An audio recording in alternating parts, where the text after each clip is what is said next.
tentang masalah nggak rela. Ini judul diambil dari pemahaman atau tafsir terhadap surat Asy-Syarah atau surat Al-Insyirah.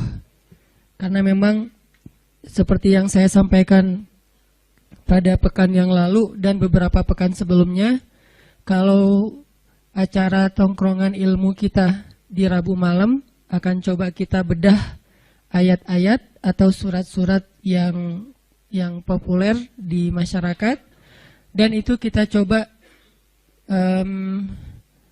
jadikan semacam standar ataupun quote ataupun petunjuk dalam hidup kita. Nah, kalau sebelumnya kita membahas tentang surat Ad-Duha, surat yang bercerita tentang galau, sedih, ngerasa sendiri, terus motivasi untuk tetap berserah kepada Allah, bahwa Allah nggak pernah ninggalin kita, dan seterusnya dan seterusnya. Pada malam ini kita akan membahas tentang kelanjutan dari surat Ad-Duha, yaitu surat Al-Insyirah atau juga dikenal dengan surat Asy-Syarah. Judulnya memang agak sedikit bebas, yang jelas nanti temanya akan berkaitan dengan surat tersebut, tentang gimana caranya biar sesuatu yang bikin kita tadinya nggak rela jadi rela. Gimana caranya kita rela seseorang yang dekatnya dengan kita tapi nikahnya sama orang lain.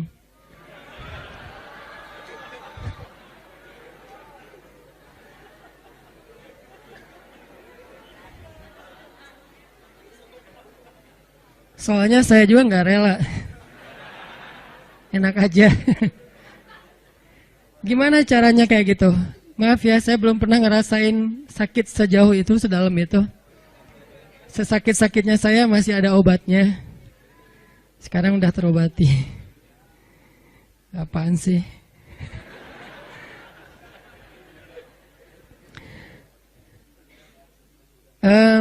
Gimana caranya kita bisa rela kalau pas kita berdoa minta sesuatu, Allah malah ngasih kita ujian. Kita lagi getol-getolnya meminta kepada Allah tentang sesuatu yang kita lagi kepengenin banget. Tiba-tiba Allah malah ngasih yang sebaliknya. Gimana caranya biar kita rela kalau kita ditolak dengan bahasa yang lembut? Kalau kita ditolak dengan alasan-alasan yang kadang-kadang gak masuk akal. Kalau kita ditolak alasannya misalnya kayak kita kayaknya nggak cocok, soalnya hitung-hitungannya nggak dapat misalnya, atau karena mitos-mitos tertentu, atau orang tuanya kayak nggak sreg gitu sama kita, padahal kita udah berjuang untuk caper-caperan habis-habisan, modalnya juga udah keluar banyak, tapi ditolak. Gimana caranya kita rela atau lega? Gimana biar kita lega?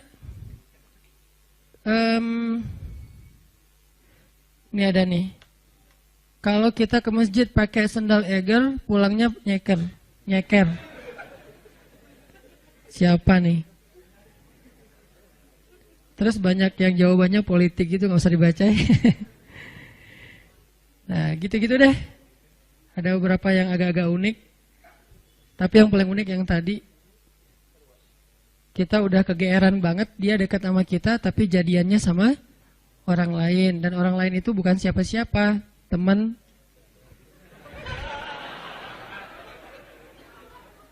Nah, itu jahat banget. Gimana caranya kita bisa rela? Pernah nggak teman-teman mencoba untuk melakukan sesuatu yang kita tuh udah siap-siap bakal gagal? Kayaknya bisa dipastiin nggak akan berhasil. Contoh, kita kayak mau ngedatangin seorang calon mertua yang anaknya itu idola kampus banget, atau idola sekolah, atau teman masa kecil kayak Spider-Man atau apalah. Terus kita kayak yakin banget bahwa kita tuh bukan standar orang tuanya dan pasti kemungkinan besar akan ditolak. Cuman kan gak ada salahnya juga untuk mencoba ya. Nah, ternyata ditolak beneran. Nah, gimana rasanya tuh? Apakah kita bisa benar-benar lega dan nggak dendam sama dia? Apakah kita benar-benar bisa ngerasa lega dan akhirnya bisa maafin orang tersebut kalau dia misalnya ngezolimin kita, ngejailin kita, ngecurangin kita, nikung kita? Yang terakhir agak berat sih. Yang misalnya dia kayak memfitnah kita, ngomongin kita, mengkomen dengan hate di akun kita, meng-kick kita di grup atau nge-block kita di nomornya, bisa nggak kita lega, kita rela, terutama kepada Allah Subhanahu Wa Taala. Karena ada orang yang mungkin sering nggak rela dengan perlakuan manusia, tapi dia masih berusaha untuk rela dengan ketentuan Allah. Yang parah tuh sampai ke Allah juga nggak rela. Dia nggak rela ketika Allah memberikan dia satu ketentuan. Bahkan nikmat pun kadang nggak rela. Dikasih nikmat sekian dia berharapnya lebih. Dikasih nikmat begini dia berharapnya begitu. Dikasih fisik yang ini dia berharapnya kayak gitu. Dan seterusnya. Kadang-kadang masalah rambut aja dia nggak rela. Belum lagi nanti masalah kulit. Belum lagi nanti masalah tinggi badan, masalah apa segala macam yang sifatnya emang takdir dia diciptakan kayak gitu. Beda dengan mungkin kalau yang masalah-masalah katakanlah misalnya kayak sesuatu yang sifatnya karena usaha kita kayak berat badan atau jerawatan atau apa, ini kan relatif ya. Tapi kalau emang udah takdirnya kayak gitu, dia nggak rela. Termasuk dia nggak rela dengan ketentuan Allah, dia seorang laki-laki sehingga dia pengen jadi ya transgender gitulah, pengen jadi cewek, terus dia cewek pengen jadi cowok, terus dia bingung gitu, kok dua-duanya nggak enak ya, terus saya jadi apa gitu kan ya. Nah, ini nggak rela gitu kan. Nah, ini semuanya adalah tentang syarhus sadar, berlapang dada. Berlapang dada pertama yang paling penting adalah berlapang dada terhadap ketentuan Allah. Yang kalau dalam bahasa fikihnya kadang disebut dengan istilah takdir. Disebut dengan istilah takdir. Atau berlapang dada dengan sikap-sikap orang kepada kita. Seberapa besar lapang dada kita sehingga dada kita itu muat dengan kesalahan orang. Makin lapang, makin banyak kesalahan orang yang muat di dalam dada kita. Nggak sampai bikin kita nyesek. Jadi ada kesalahan, masih lapang. Nggak nyesekin kita, jadi kita masih santai. Kan orang kalau lapang, sebutlah kita kayak di sebuah ruangan, atau di mobil aja nih. Kebenaran mobilnya, mobil city car yang memang dua row gitu. Seatnya cuma 4 orang. Nah, kalau masuknya cuman kita driver nih, masuk 1 orang teman, kita merasa sempit nggak? Enggak. Atau kita jadi penumpang sama driver, masuk seorang teman masih biasa. Masuk yang ketiga jadi 4 orang sekarang masih biasa. Masuk yang kelima, yang keempat jadi 5 orang, mulai agak-agak gimana gitu. Apalagi duduk di belakang kan ya. Nah, kebayang nggak kalau mobilnya bus? Kalau mobilnya city car yang mungkin cuman muat 4 orang, nyamannya, terus diisi 5 orang, jadinya gimana? Nggak nyaman kan? Tapi kalau bus diisi 5 orang, masih nyaman, leluasa, karena emang isinya harusnya 35, 40. Nah, artinya dada kita itu sesek tergantung kelapangannya, bukan tergantung masalahnya. Ada orang yang masalah sepele bikin dia nyesek. Ada orang yang masalahnya udah luar biasa, dia masih kayak biasa-biasa aja. Kenapa? Bedanya bukan masalahnya, tapi yang membedakan itu adalah syarhus sadarnya, lapang dadanya. Ada orang ketika diomongin dengan satu komen negatif, hate yang masih wajar lah ya, cuman kayak misalnya bilang ria gitu doang, dia udah langsung rame gitu, udah langsung di replay, langsung terus dia kayak ngedebat gitu, langsung di blok, langsung dia kalau perlu akunnya juga ditutup, dia nggak mau pakai lagi Instagram pundung gitu, pundung Visosmed misalnya. Ini gara-gara apa? Gara-gara ada satu haters yang satu kata doang, ria, sombong. Ini artinya bukan masalahnya terlalu besar, tapi dadanya mungkin belum lapang. Dan itu juga berlaku kepada pasangan, berlaku kepada keluarga, berlaku kepada orang tua, berlaku kepada guru, berlaku kepada banyak urusan hidup kita. Kadang-kadang satu kata bikin kita nyesek. Tapi ada orang lain yang udah 1000 kata dan katanya semuanya bold, dia biasa-biasa aja. Kenapa? Mungkin 2 kemungkinan. Dia orangnya cuek, orang yang nggak mau ngikutin kayak gitu-gitu, dan itu juga bisa jadi buah dari kelapangan dada. Atau kemungkinan kedua adalah dia dadanya emang lapang, hatinya emang lapang, Sehingga salah satu yang kita selalu doain itu apa? Rabbi syrahli, malah sebelum yang lain-lain, Rabbi syrahli sadri. Inilah yang diminta oleh Nabi Musa ketika Nabi Musa diutus kepada Firaun. Allah berfirman di surat Toha, idhab ila Firaun innahu tagha. Pergilah kamu kepada Firaun, dia itu jahat banget. Tagha itu jahat banget.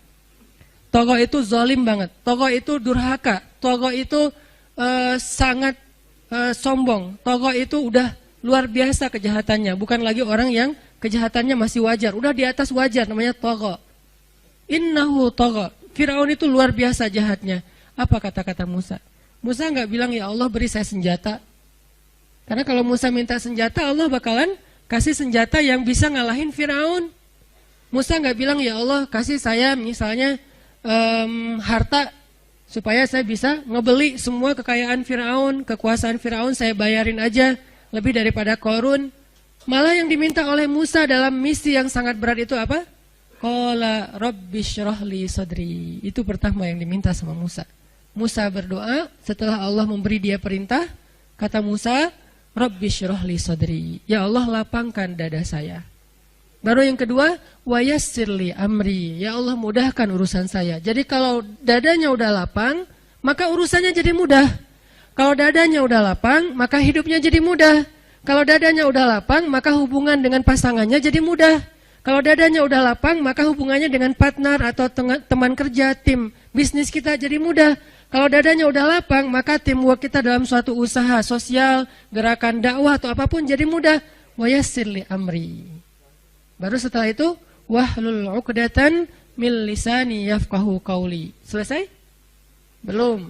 Yang kita nggak bacain, yang keempatnya, waj'alli waziram min ahli Haruna akhi. Dan beri saya juga seorang pendamping yang dia pintar ngomong dan dia itu lebih ngerti realitasnya, lebih tahu apa yang terjadi di sana, saudara saya Harun, supaya kami bisa sama-sama berdakwah kepada di sisimu ya Allah.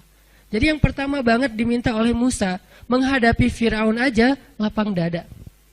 Kenapa? Karena kalau Allah kasih kelapangan dada untuk Musa, kejahatan Firaun itu nggak bikin Musa nyesek. Kebayang ya, orang yang lapang dada diperlakukan oleh Firaun aja masih belum nyesek. Gimana kalau suaminya bukan Firaun? Kan banyak ibu-ibu atau istri-istri bertanya, Ustadz gimana menghadapi suami yang pemarah, suami yang galak, suami yang nggak setia, suami yang suami.